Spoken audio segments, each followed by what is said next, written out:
যারা বই পড়ে কবিরাজি করে তাদের হাতে অনেক মানুষ প্রতারণা হইতেছে। যদি এই ধরনের কেউ প্রতারণা হয়ে থাকে আমার সঙ্গে যোগাযোগ করবেন, ইনশাল্লাহ আমি উপকার করে দেবো। আমার কোনো ডিমান্ড নেই, টাকা পয়সা দিতে হবে না। যদি উপকার পেয়ে যান, ইচ্ছা হলে আমাকেও দিতে পারেন, নাহলে পার্শ্ববর্তী কোনো ধর্মীয় স্থানে, আপনি যে ধর্মেরই হন না কেন, ধর্মীয় স্থানে দিতে পারেন। কেন আমার বাপ দাদা কবিরাজ, আমার কবিরাজি করা কোনো পেশা না। আমি কবিরাজি করি আমার বাপ দাদা কবিরাজ বিধাই আমি মানুষের উপকারের জন্য। আমার বাবা বলে গেছে মানুষের উপকার করবেন, আমার দাদু বলে গেছে আমার বাবাকে মানুষের উপকার করবেন, আর আমার বাবা আমাকে বলে গেছেন যে মানুষের উপকারে লাগবেন। তাই ইনশাআল্লাহ আমি উপকারের জন্য উপকার করি। সুপ্রিয় দর্শক, আসসালামু আলাইকুম। আপনারা সবাই কেমন আছেন? আশা করি ভালোই আছেন। আজ আপনাদের সামনে নিয়ে আসছি একজন অভিজ্ঞ কবিরাজ উমর আবদুল্লাহ। তিনি বহুদিন ধরে আস্থার সহিত বিশ্বাসতার সহিত মানুষের সেবায় নিয়োজিত বা মানুষের কবিরাজি চিকিৎসা দিয়ে আসছেন। আজ আসছি তার বর্তমান পেশা নিয়ে কেমন চলতেছে বা কি অবস্থায় আছেন বিস্তারিত বিষয়ে কথা বলে জানার চেষ্টা করব। ভাই আসসালামু আলাইকুম। ওয়ালাইকুম আসসালাম। কেমন আছেন ভাই আপনি? আমি ভালো, আপনারা ভালো? আপনারা তো অনেক সময় এসে আমার কাছ থেকে বিজ্ঞপ্তি নিয়ে যান, নিয়ে যান। অনেক সামাজিক ভাইরা আসে, তারা নিয়ে যায়। তো আমার নাম উমর আবদুল্লাহ।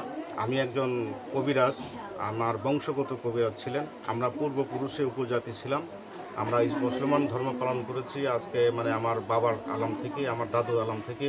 আচ্ছা। তবে এখন কথা হলো কি, আমরা মুসলমান হয়েছি ইনশাল্লাহ। এখন আমি 5 ওয়াক্ত নামাজ পড়ি, আল্লাহর রহমত, কোরআন শরীফও পড়ি আল্লাহর ইচ্ছা। তো আমি কিছু মানুষের উপকার করি। যেমন প্রাচীন যুগে ডাক্তার কবিরাজ ছিলেন না, তখন ডাক্তার ছিলেন না, তখন মানুষ চিকিৎসা কবিরাজের উপরেই করতেন। তো তখন ওই কবিরাজের উপরে চিকিৎসা করতেন, গাছগাছালির উপরে করতেন। তো সবথেকে বড় কথা কি, একটা কথা আমি জানি যে বিজ্ঞান থেকে কোরআন নয়, কোরআন থেকে বিজ্ঞান।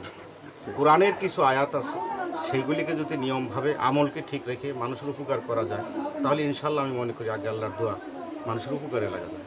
তবে হ্যাঁ, আমি কিছু ধরনের উপকার করি। কী ধরনের?